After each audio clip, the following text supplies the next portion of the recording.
Guys, welcome back to the channel. Ian at All Out Adventure here. Today's video, I'm just going to be discussing the kit and equipment I carry when I'm out on my day rides. Everything I need, I can do maintenance on the bike, changing tyres, etc. And everything I'm going to use, okay? Right, so just to get started then, if we go from this side, I'll just move across. Most of the time, most of the things that I'll deal with when I'm out on my rides is punctures. And I'm running a tubeless setup here, so I do carry spare tubes. I have got the plug and seal kit here, relatively easy to use, and that's for if I was out in the trail or even out in the tarmac and I pick up a nail or a screw and I can easily identify where that puncture is. I can pull it out, I can plug it, and then I've got the gas canisters here just to refill that tyre pretty easily. However, that being said, most of the places where I go is thick shit mud, and I do get bogged down, and it's not going to be easy to identify where there is technically going to be a hole to plug. If that was the instance, all I would simply do is just replace it with the inner tube, and I do carry tubes for front and rear when I'm out in the rides. Does add a little bit more weight to your rides, however, it will make your life a lot easier if you do end up with a puncture.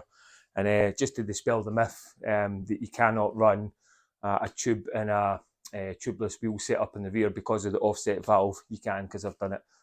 So you won't have any problems getting a tube into the rear tyre with the offset valve stem. I was out on a ride at the weekend, came across a guy. I don't know if that's what he carried as his tyre changing equipment, but he was digging in about his rear tyre with a spoon. Now, I always say keep it small, keep it relative to your bike, and keep it nice and compact.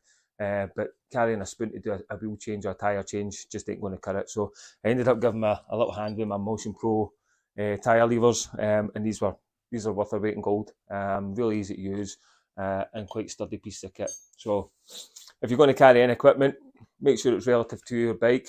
KTM's good with doubling up on all their bolt sizes. So all my 10mm, 8mm, 12mm bolts and everything that's held this bike together will take either a Torx bit or we'll take a socket. So I double up on everything, but I carry what I need and I make sure that everything that I need is relative to my bike. So make sure you know what your bike takes. Most bikes will come with a decent toolkit these days anyway, but it's not going to be quite adequate for adventure riding and getting broken down in the middle of nowhere.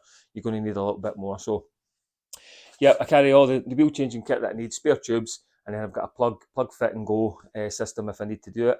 And then the actual other kit that I use, I've got the bike set up here. I've got Allen bolts. I've got the spanners that will enable me to do the chain tensioning, tightening, whatever I need to do. And then I carry a T-bar as well. T-bar and socket set. Right, nice and compact. I've got all the add-ons in there to make it extensions, and then it's got all the various different pieces in there from Torx, Allen bolt to socket set as well. So yeah, keep it nice and compact, and then most importantly, keeping it waterproof. If you are somebody like myself that carries camera equipment and electrical equipment, you want to keep that watertight. So I carry the wee tubs that are completely sealable, and then I'll waterproof them again on top of that. Another thing KTM's good with, in both their side panels, they've both got storage compartments, so I can pretty much get all this kit into the storage compartments.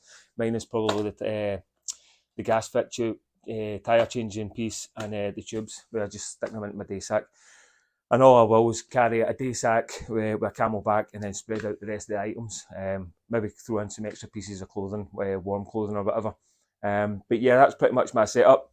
When we go out with the bike next time, I'm going to do a wheel change actually out in the ground when I'm thick in the mud, and I'll show you guys how to get the adventure bikes up off the ground and how we can get that wheel off and do a tyre change using the straps, etc. But always carry an extra strap, and there's other methods we can use for getting your bike out the mud if it gets bogged down, using the ratchet strap.